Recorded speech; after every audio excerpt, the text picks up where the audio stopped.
마귀가 당신을 공격하지 않는다면 이유가 있습니다. 여러분, 오늘 저는 많은 크리스천들이 오해하고 있는 주제를 다루려고 합니다.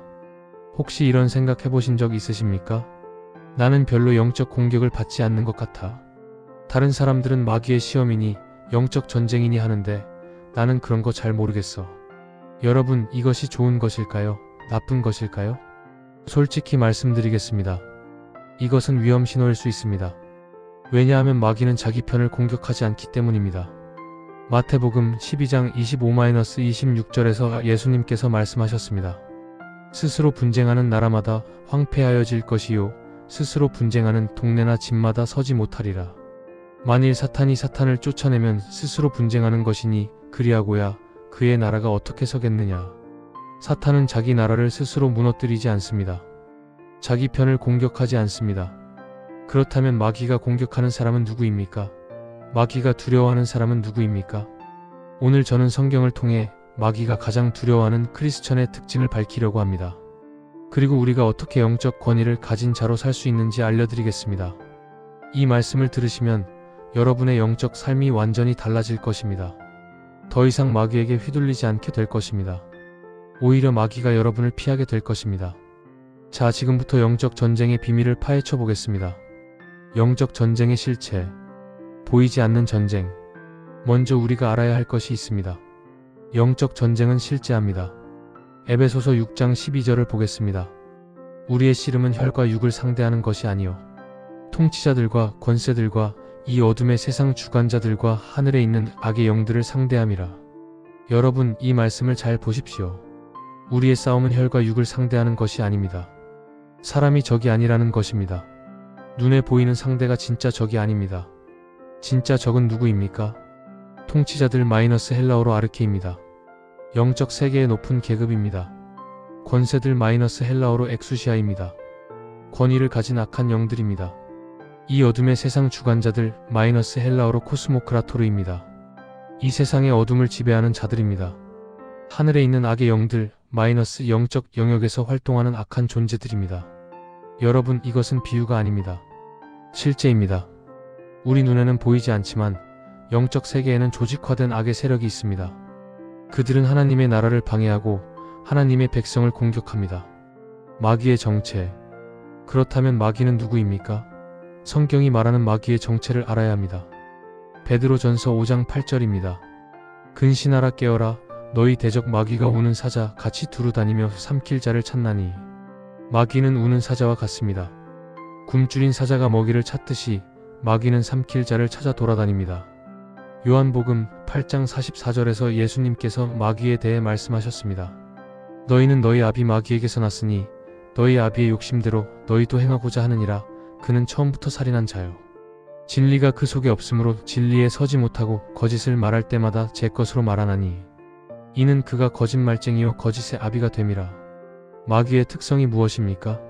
첫째, 처음부터 살인한 자입니다. 마귀는 생명을 파괴합니다. 육체적 생명뿐 아니라 영적 생명, 관계, 소망, 꿈을 죽입니다. 둘째, 거짓말쟁이요 거짓의 아비입니다. 마귀의 주된 무기는 거짓입니다. 속임수입니다. 하나님에 대해 거짓말하고 우리 자신에 대해 거짓말합니다. 요한계시록 12장 10절에서는 마귀를 우리 형제들을 참소하던 자라고 부릅니다. 마귀는 밤낮 하나님 앞에서 우리를 고발합니다. 저 사람 좀 보세요. 또 죄 지었어요. 저런 사람이 어떻게 하나님의 자녀예요? 이것이 마귀의 정체입니다. 마귀의 한계. 그러나 여러분, 마귀에 대해 반드시 알아야 할 것이 있습니다. 마귀는 하나님이 아닙니다. 마귀는 피조물입니다. 한계가 있습니다. 첫째, 마귀는 전지하지 않습니다. 모든 것을 알지 못합니다. 여러분의 마음을 읽지 못합니다. 미래를 알지 못합니다. 둘째, 마귀는 전능하지 않습니다. 무엇이든 할 수 없습니다. 하나님께서 허락하신 범위 안에서만 활동합니다. 욥기 1장을 보면 마귀가 욥을 시험하려면 하나님의 허락이 필요했습니다. 셋째, 마귀는 편재하지 않습니다. 동시에 모든 곳에 있을 수 없습니다. 그래서 수많은 부하 귀신들을 사용하는 것입니다. 야고보서 4장 7절입니다. 그러므로 하나님께 복종하라 마귀를 대적하라 그리하면 너희를 피하리라. 여러분, 이 말씀을 잘 보십시오. 마귀를 대적하라 그리하면 너희를 피하리라. 마귀가 피합니다. 마귀가 도망갑니다. 우리가 바르게 대적하면 마귀는 물러갑니다. 마귀는 무적이 아닙니다. 마귀는 패배한 적입니다. 예수 그리스도께서 십자가에서 이미 이기셨습니다. 골로새서 2장 15절입니다. 통치자들과 권세들을 벗어버려 밝히 드러내시고 십자가로 그들을 이기셨느니라. 예수님께서 십자가에서 마귀를 이기셨습니다. 우리는 이미 이긴 전쟁에 참여하는 것입니다. 마귀가 공격하는 사람 vs 피하는 사람, 마귀가 공격하지 않는 사람. 이제 본격적으로 마귀가 어떤 사람을 공격하고 어떤 사람을 피하는지 알아보겠습니다. 먼저 마귀가 공격하지 않는 사람, 관심을 두지 않는 사람은 누구입니까? 첫째, 이미 마귀 편인 사람입니다. 앞서 말씀드렸듯이 마귀는 자기 편을 공격하지 않습니다. 세상의 가치관대로 살고 죄 가운데 거하며 하나님을 무시하는 사람 마귀가 굳이 공격할 필요가 없습니다. 이미 마귀의 영향력 아래 있기 때문입니다. 요한일서 5장 19절입니다. 또 아는 것은 우리는 하나님께 속하고 온 세상은 악한 자 안에 처해 있는 것이라. 온 세상은 악한 자 안에 처해 있다. 하나님께 속하지 않은 사람들은 이미 악한 자의 영향 아래 있습니다. 마귀가 따로 공격할 필요가 없습니다. 둘째, 미지근한 신앙을 가진 사람입니다. 요한계시록 3장 15-16절 라오디게아 교회에 대한 말씀입니다. 내가 내 행위를 아노니 내가 차지도 아니하고 뜨겁지도 아니하도다. 내가 차든지 뜨겁든지 하기를 원하노라. 내가 이같이 미지근하여 뜨겁지도 아니하고 차지도 아니하니 내 입에서 너를 토하여 내치리라. 미지근한 크리스천. 신앙생활은 하지만 형식적입니다. 교회는 다니지만 삶은 변화가 없습니다. 하나님도 섬기고 세상도 섬깁니다. 이런 사람을 마귀가 왜 공격하겠습니까? 이미 무력화되어 있기 때문입니다. 하나님 나라의 위협이 되지 않기 때문입니다. 셋째, 영적으로 잠든 사람입니다. 로마서 13장 11절입니다. 또한 너희가 이 시기를 알거니와 자다가 깰 때가 벌써 되었으니 이는 이제 우리의 구원이 처음 믿을 때보다 가까웠음이라. 영적으로 잠든 사람. 말씀을 읽지 않고 기도하지 않고 영적 분별력이 없는 사람. 마귀가 굳이 공격할 필요가 없습니다. 이미 무방비 상태이기 때문입니다. 마귀가 집중 공격하는 사람. 반대로 마귀가 집중적으로 공격하는 사람은 누구입니까? 첫째, 하나님 나라를 위해 헌신하는 사람입니다. 마귀의 목표는 하나님 나라를 방해하는 것입니다. 그래서 하나님 나라 확장에 앞장서는 사람을 집중 공격합니다. 사도 바울을 보십시오. 고린도후서 11장 23-28절에서 바울이 자신이 받은 고난을 나열합니다. 매 맞음, 돌에 맞음, 파선, 강도, 굶주림, 헐벗음. 왜 이렇게 많은 고난을 받았습니까? 바울이 하나님 나라를 위해 가장 헌신적으로 일했기 때문입니다. 둘째, 영적으로 성장하는 사람입니다. 영적으로 성장하는 사람은 마귀에게 위협이 됩니다. 그래서 마귀는 성장을 방해하려고 공격합니다. 간 믿은 새신자가 열심히 교회 다니려고 하면 갑자기 문제가 생깁니다. 성경을 읽으려고 하면 갑자기 졸립니다. 기도하려고 하면 갑자기 온갖 생각이 떠오릅니다. 이것이 우연일까요? 아닙니다. 영적 공격입니다. 셋째, 회개하고 돌아온 사람입니다. 누가복음 15장에 탕자의 비유가 있습니다. 탕자가 돌아왔을 때 아버지가 기뻐하셨습니다. 그런데 마귀는 분노합니다. 자기 손아귀에 있던 사람을 잃었기 때문입니다. 그래서 회개하고 돌아온 사람에게 마귀가 더 강하게 공격합니다. 내가 무슨 자격으로 하나님께 가느냐? 내가 무슨 짓을 했는지 잊었느냐? 하나님이 너 같은 사람을 받아주시겠느냐? 이런 정죄의 음성, 이것이 마귀의 공격입니다. 넷째, 다른 사람에게 영향력을 끼치는 사람입니다. 가정의 가장, 교회의 지도자, 직장의 리더 영향력 있는 위치에 있는 사람을 마귀가 집중 공격합니다. 한 사람을 넘어뜨리면 많은 사람에게 영향을 줄 수 있기 때문입니다. 그래서 목회자들이 많은 영적 공격을 받습니다. 그래서 가정의 가장들이 많은 시험을 받습니다. 스게와의 아들들 사건. 성경에 마귀가 두려워하는 사람과 그렇지 않은 사람의 차이를 극명하게 보여주는 사건이 있습니다. 사도행전 19장 13-16절입니다. 이에 돌아다니며 마술하는 어떤 유대인들이 시험 삼아 악기 들린 자들에게 주 예수의 이름을 불러 말하되 내가 바울이 전파하는 예수를 의지하여 너희에게 명하노라 하더라. 유대의 어떤 제사장 스게와의 7 아들도 이 일을 행하더니 악기가 대답하여 이르되 내가 예수도 알고 바울도 알거니와 너희는 누구냐 하고 악기 들린 사람이 그들에게 뛰어올라 눌러 이기니 그들이 상하여 벗은 몸으로 그 집에서 도망하는지라. 여러분, 이 장면을 잘 보십시오. 스게와의 7 아들이 바울을 흉내냈습니다. 바울이 전파하는 예수를 의지하여 명하노라.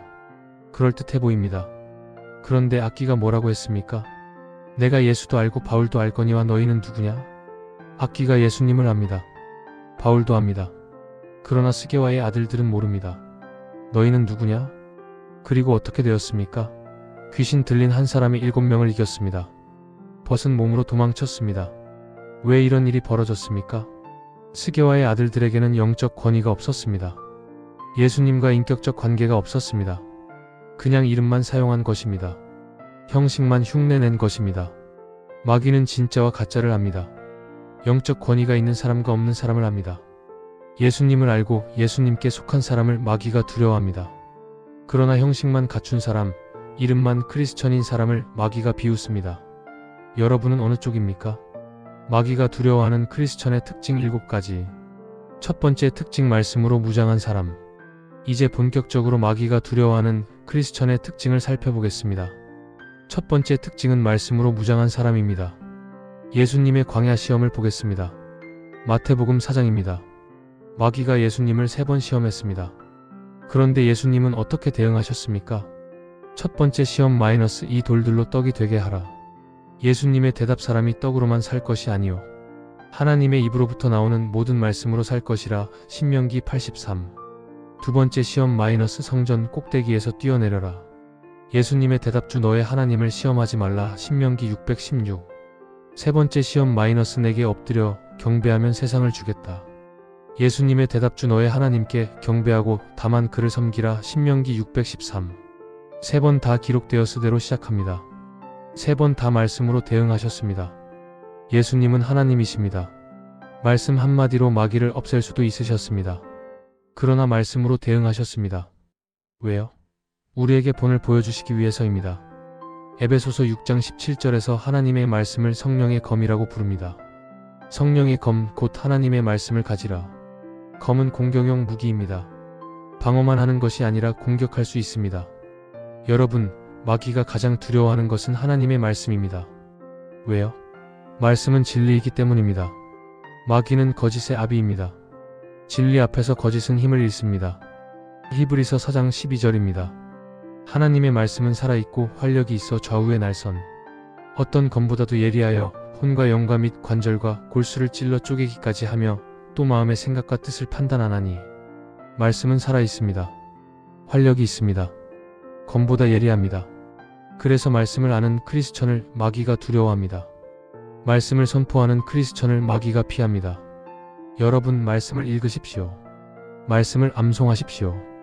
말씀을 선포하십시오. 그것이 영적 전쟁의 가장 강력한 무기입니다. 두 번째 특징, 기도하는 사람. 두 번째 특징은 기도하는 사람입니다. 에베소서 6장 18절입니다. 모든 기도와 간구를 하되 항상 성령 안에서 기도하고 이를 위하여 깨어 구하기를 항상 힘쓰며 여러 성도를 위하여 구하라. 항상 성령 안에서 기도하라. 깨어 구하기를 항상 힘쓰라. 기도는 영적 전쟁의 핵심입니다. 마가복음 9장에 귀신 들린 아이의 이야기가 나옵니다. 제자들이 귀신을 쫓아내지 못했습니다. 예수님께서 오셔서 귀신을 쫓아내셨습니다. 나중에 제자들이 물었습니다. 우리는 왜 쫓아내지 못했습니까? 마가복음 9장 29절에서 예수님께서 대답하셨습니다. 이런 종류는 기도 외에 아무것도 능히 내쫓을 수 없느니라. 기도 외에 아무것도 능히 내쫓을 수 없다. 어떤 영적 문제는 기도로만 해결됩니다. 다른 방법이 없습니다. 마귀가 가장 방해하고 싶어하는 것이 무엇인지 아십니까? 기도입니다. 기도하려고 하면 갑자기 졸립니다. 기도하려고 하면 갑자기 할 일이 생각납니다. 기도하려고 하면 갑자기 전화가 옵니다. 이것이 우연일까요? 아닙니다. 마귀가 기도를 방해하는 것입니다. 왜 마귀가 기도를 그토록 방해할까요? 기도가 그만큼 강력하기 때문입니다. 사무엘하 22장 7절입니다. 내가 괴로울 때 여호와께 아뢰며 나의 하나님께 아뢰었더니 그가 그의 성전에서 내 소리를 들으시며 나의 부르짖음이 그의 귀에 들렸도다. 기도하면 하나님께서 들으십니다. 기도하면 하나님께서 응답하십니다. 기도하면 하나님의 능력이 임합니다. 그래서 기도하는 크리스천을 마귀가 두려워합니다. 다니엘을 보십시오. 다니엘은 하루에 3번 기도했습니다. 창문을 예루살렘으로 향해 열고 기도했습니다. 왕의 금령에도 불구하고 기도를 멈추지 않았습니다. 다니엘서 10장을 보면 다니엘이 기도했을 때 천사가 파송되었습니다. 그러나 바사 왕국의 군주악한 영가 21일 동안 막았습니다. 마침내 미가엘 천사장이 도우러 왔습니다. 기도할 때 영적 세계가 움직입니다. 천사가 파송됩니다. 마귀의 세력이 무너집니다. 여러분 기도하십시오. 포기하지 말고 기도하십시오. 기도하는 자를 마귀가 두려워합니다. 세 번째 특징, 예수 이름의 권위를 아는 사람. 세 번째 특징은 예수 이름의 권위를 아는 사람입니다. 빌립보서 2장 9-11절입니다. 이러므로 하나님이 그를 지극히 높여 모든 이름 위에 뛰어난 이름을 주사 하늘에 있는 자들과 땅에 있는 자들과 땅 아래에 있는 자들로 모든 무릎을 예수의 이름에 꿇게 하시고 모든 입으로 예수 그리스도를 주라 시인하여 하나님 아버지께 영광을 돌리게 하셨느니라. 모든 이름 위에 뛰어난 이름 마이너스 예수님의 이름입니다.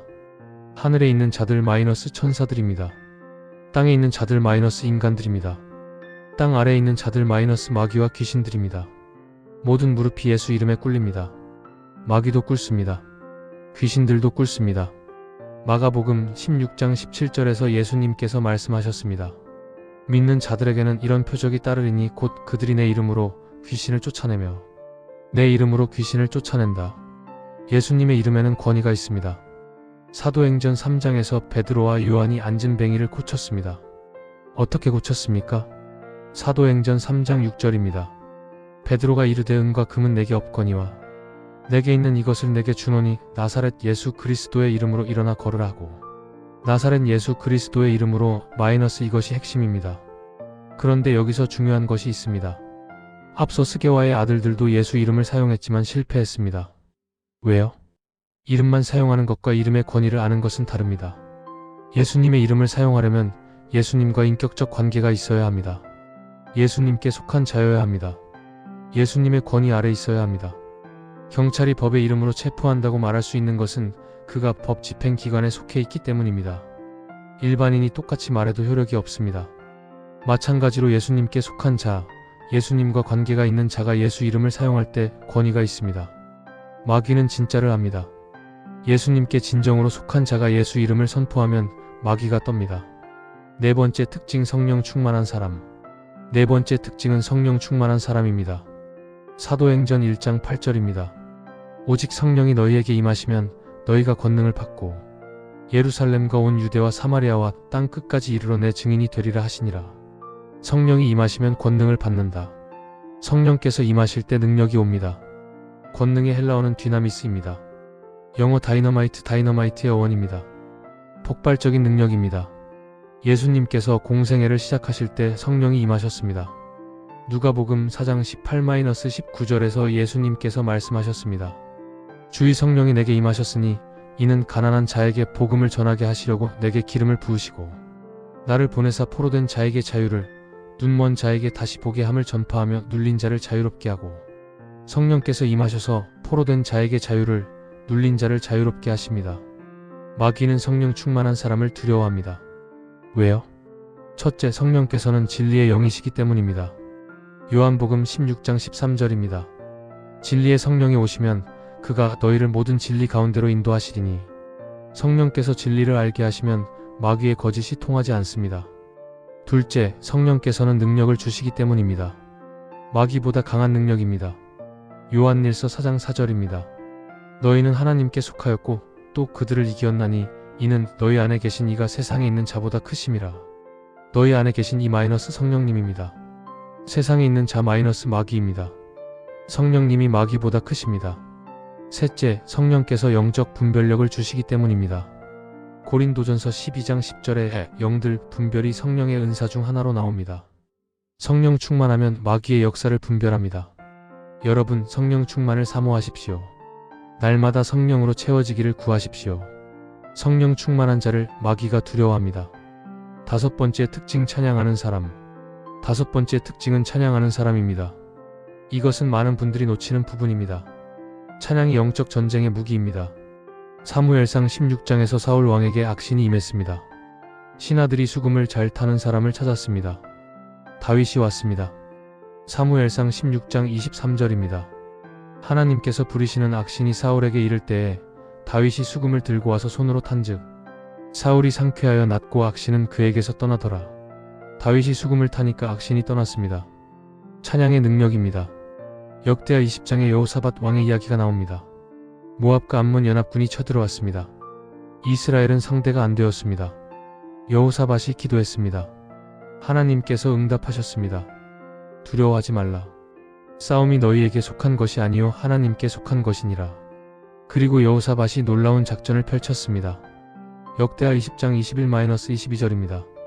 백성과 더불어 의논하고 노래하는 자들을 택하여 거룩한 예복을 입히고 군대 앞에 서서 행진하며 여호와를 찬송하여 이르되 여호와께 감사하라. 그의 인자하심이 영원하도다 하게 하였더니 그들이 노래하며 찬송하기 시작할 때에 여호와께서 복병을 두어 암몬과 모압과 세일산 사람들을 치게 하시니 노래하며 찬송하기 시작할 때에 그때 하나님께서 역사하셨습니다. 적군이 서로를 공격하여 전멸했습니다.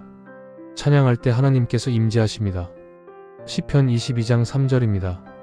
이스라엘의 찬송 중에 거하시는 주여, 하나님은 찬양 가운데 거하십니다. 하나님이 임재하시는 곳에 마귀가 버틸 수 없습니다. 빛이 있는 곳에 어둠이 있을 수 없듯이 하나님의 임재 앞에 마귀가 도망갑니다. 그래서 찬양하는 크리스천을 마귀가 두려워합니다. 어려울 때 찬양하십시오. 영적으로 눌릴 때 찬양하십시오. 찬양이 분위기를 바꿉니다. 찬양이 마귀를 물러가게 합니다. 6번째 특징, 거룩하게 사는 사람. 6번째 특징은 거룩하게 사는 사람입니다. 에베소서 4장 27절입니다. 마귀에게 틈을 주지 말라. 틈의 헬라어는 토포스입니다. 장소, 기회, 발판이라는 뜻입니다. 마귀에게 발 디딜 자리를 주지 말라는 것입니다. 어떻게 틈을 줍니까? 죄를 지으면 틈이 생깁니다. 에베소서 4장 26-27절을 함께 보면 분을 내어도 죄를 짓지 말며 해가 지도록 분을 품지 말고 마귀에게 틈을 주지 말라입니다. 분노를 품으면 마귀에게 틈을 줍니다. 용서하지 않으면 틈을 줍니다. 음란, 거짓, 탐욕 모든 죄가 마귀에게 틈을 줍니다. 반대로 거룩하게 살면 마귀가 공격할 틈이 없습니다. 야고보서 4장 7-8절입니다. 그러므로 하나님께 복종하라. 마귀를 대적하라. 그리하면 너희를 피하리라. 하나님을 가까이 하라. 그리하면 너희를 가까이 하시리라. 죄인들아, 손을 깨끗이 하라. 두 마음을 품은 자들아, 마음을 성결하게 하라. 하나님께 복종하라. 순종의 삶입니다. 손을 깨끗이 하라. 행위의 거룩입니다. 마음을 성결하게 하라. 내면의 거룩입니다. 이렇게 살면 마귀를 대적할 수 있고 마귀가 피합니다. 다니엘을 보십시오. 다니엘은 바벨론에서 살았지만 타협하지 않았습니다. 왕의 음식을 거부했습니다. 기도를 멈추지 않았습니다. 거룩하게 살았습니다. 그 결과 어떻게 되었습니까? 다니엘 6장에서 다니엘이 사자 굴에 던져졌지만 하나님께서 천사를 보내 사자들의 입을 막으셨습니다. 거룩하게 사는 자를 하나님께서 보호하십니다. 마귀가 해칠 수 없습니다. 7번째 특징, 하나님 나라를 확장하는 사람. 9200-9500. 마지막 7번째 특징은 하나님 나라를 확장하는 사람입니다. 마태복음 16장 18절에서 예수님께서 말씀하셨습니다. 또 내가 내게 이르노니 너는 베드로라. 내가 이 반석 위에 내 교회를 세우리니 음부의 권세가 이기지 못하리라. 음부의 권세가 이기지 못하리라. 교회는 마귀가 이길 수 없습니다. 그런데 여기서 이기지 못하리라의 헬라어 카티스큐오는 수비의 개념이 아니라 공격의 개념입니다. 교회가 음부의 문을 공격하고 음부가 막아내지 못한다는 것입니다. 하나님 나라는 확장됩니다. 어둠의 나라는 밀려납니다. 마태복음 28장 19-20절 대사명입니다. 그러므로 너희는 가서 모든 민족을 제자로 삼아 아버지와 아들과 성령의 이름으로 세례를 베풀고 내가 너희에게 분부한 모든 것을 가르쳐 지키게 하라. 복음을 전하고 제자를 삼는 것 이것이 하나님 나라 확장입니다. 마귀가 가장 두려워하는 것이 무엇입니까? 하나님 나라가 확장되는 것입니다. 한 영혼이 구원받는 것입니다. 그래서 복음을 전하는 사람을 마귀가 두려워합니다. 제자를 삼는 사람을 마귀가 두려워합니다. 여러분, 복음을 전하십시오. 주변 사람들을 그리스도께로 인도하십시오. 그것이 가장 강력한 영적 전쟁입니다. 영적 무장 하나님의 전신갑주. 전신갑주의 의미. 이제 영적 무장에 대해 살펴보겠습니다. 에베소서 6장 13-17절입니다. 그러므로 하나님의 전신갑주를 취하라. 이는 악한 날에 너희가 능히 대적하고 모든 일을 행한 후에 서기 위함이라. 그런즉 서서 진리로 너희 허리띠를 띠고 의의 호심경을 붙이고 평안의 복음이 준비한 것으로 신을 신고 모든 것 위에 믿음의 방패를 가지고 이로써 능히 악한 자의 모든 불화살을 소멸하고 구원의 투구와 성령의 검, 곧 하나님의 말씀을 가지라. 전신갑주 마이너스 헬라어로 파노플리아입니다. 머리부터 발끝까지 완전한 갑옷입니다. 로마 군인의 완전 무장입니다. 하나님께서 우리에게 영적 전쟁을 위한 완전한 무장을 주셨습니다. 여기서 취하라는 명령형입니다. 저절로 입혀지는 것이 아닙니다. 우리가 능동적으로 취해야 합니다. 6가지 무장. 하나씩 살펴보겠습니다. 첫째, 진리의 허리띠입니다. 진리로 너희 허리띠를 띠고, 허리띠는 옷을 고정시키고 모든 장비를 연결합니다. 진리가 모든 무장의 기초입니다. 진리란 무엇입니까? 하나님의 말씀입니다. 예수님께서 내가 곧 진리라고 하셨습니다. 진리를 알면 마귀의 거짓에 속지 않습니다. 진리 위에 서면 흔들리지 않습니다. 둘째, 의의 호심경입니다. 의의 호심경을 붙이고, 호심경은 가슴을 보호합니다. 심장을 보호합니다. 의는 그리스도의 의입니다. 우리가 스스로 의로운 것이 아니라 그리스도 안에서 의롭다 함을 받은 것입니다. 마귀는 정죄합니다. 내가 무슨 자격이 있느냐? 그때 우리는 의의 호심경으로 방어합니다. 나는 그리스도 안에서 의롭다 함을 받았다. 로마서 8장 33-34절입니다. 누가 능히 하나님께서 택하신 자들을 고발하리요? 의롭다 하신 이는 하나님이시니 누가 정죄하리요? 죽으실 뿐 아니라 다시 살아나신 이는 그리스도 예수시니. 셋째, 평안의 복음의 신발입니다. 평안의 복음이 준비한 것으로 신을 신고, 로마 군인의 군화는 밑창에 못이 박혀 있어서 단단히 서 있을 수 있었습니다. 복음 위에 서면 흔들리지 않습니다. 복음을 전할 준비가 되어 있으면 담대합니다. 넷째, 믿음의 방패입니다. 모든 것 위에 믿음의 방패를 가지고 이로써 능히 약한 자의 모든 불화살을 소멸하고, 로마 군인의 대형 방패는 온 몸을 가릴 수 있었습니다. 물에 적셔서 불화살을 끄는 데 사용했습니다. 마귀의 공격은 불화살과 같습니다. 의심, 두려움, 염려, 정욕 마음에 불을 지르는 생각들입니다. 믿음의 방패가 이 불화살을 소멸합니다. 하나님을 믿는다. 하나님의 약속을 믿는다. 하나님께서 지켜주신다. 다섯째, 구원의 투구입니다. 구원의 투구. 투구는 머리를 보호합니다. 생각을 보호합니다. 구원의 확신이 우리 생각을 보호합니다. 나는 구원받았다. 영원한 생명이 있다. 하나님의 자녀다. 마귀는 구원의 확신을 흔들려 합니다. 내가 정말 구원받았을까? 내 죄가 용서받았을까? 구원의 투구로 이 공격을 막습니다. 여섯째, 성령의 검, 곧 하나님의 말씀입니다. 성령의 검, 곧 하나님의 말씀을 가지라. 앞에 5가지는 방어용입니다. 검은 공격용입니다. 하나님의 말씀으로 마귀를 공격합니다. 말씀을 선포합니다. 말씀을 적용합니다. 예수님이 광야에서 하신 것처럼 기록되었으되라고 말씀으로 대응합니다. 여러분, 이 전신갑주를 날마다 입으십시오. 아침마다 기도로 입으십시오. 주님, 오늘 진리의 허리띠로 제 삶을 붙들어 주세요. 의의 호심경으로 제 마음을 지켜주세요. 평안의 복음 위에 서게 하소서. 믿음의 방패로 마귀의 공격을 막게 하소서. 구원의 투구로 제 생각을 보호하소서. 말씀의 검으로 대적하게 하소서. 여러분, 오늘 우리는 마귀가 두려워하는 크리스천의 특징을 살펴보았습니다. 첫째, 말씀으로 무장한 사람. 둘째, 기도하는 사람. 셋째, 예수 이름의 권위를 아는 사람. 넷째, 성령 충만한 사람. 다섯째, 찬양하는 사람. 여섯째, 거룩하게 사는 사람. 일곱째, 하나님 나라를 확장하는 사람. 그리고 하나님의 전신갑주로 무장하는 법을 배웠습니다. 여러분, 마귀는 패배한 적입니다. 예수 그리스도께서 십자가에서 이미 이기셨습니다. 골로새서 2장 15절입니다. 통치자들과 권세들을 벗어버려 밝히 드러내시고 십자가로 그들을 이기셨느니라. 우리는 이긴 자의 편에 있습니다. 우리는 승리의 군대에 속해 있습니다. 로마서 8장 37절입니다. 그러나 이 모든 일에 우리를 사랑하시는 이로 말미암아 우리가 넉넉히 이기느니라. 넉넉히 이긴다. 간신히 이기는 것이 아닙니다. 여유있게 압도적으로 이깁니다. 여러분, 두려워하지 마십시오. 마귀를 두려워할 필요가 없습니다. 오히려 마귀가 여러분을 두려워하게 하십시오. 말씀을 읽으십시오. 기도하십시오. 예수 이름을 선포하십시오. 성령 충만을 구하십시오. 찬양하십시오. 거룩하게 사십시오. 복음을 전하십시오. 이렇게 사는 자를 마귀가 두려워합니다. 이렇게 사는 자를 마귀가 피합니다. 야고보서 4장 7절의 약속을 붙드십시오. 마귀를 대적하라, 그리하면 너희를 피하리라.